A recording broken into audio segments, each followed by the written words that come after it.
Yeah, you arrested Digong, but you are just starting the war.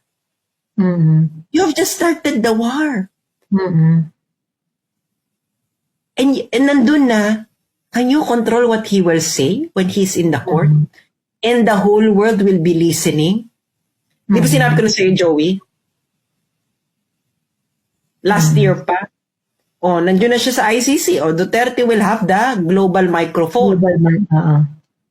Oh, di ba dito sa Pilipinas hindi niyo siya kino-cover.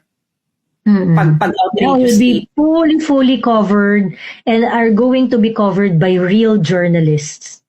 And it will be all over the world.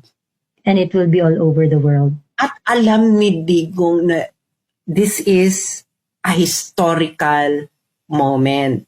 Mm-mm. At yung mga ganitong bagay, pinaghahandaan to. Kaya kita mo si Digong, di ba, walang emosyon? Mm-mm. Alam niya. Digong knows. Alam niya ang gagawin niya. Kaya wag na kayong, ay kawawa naman si Duterte. Wala na doon. Wala na tayo doon.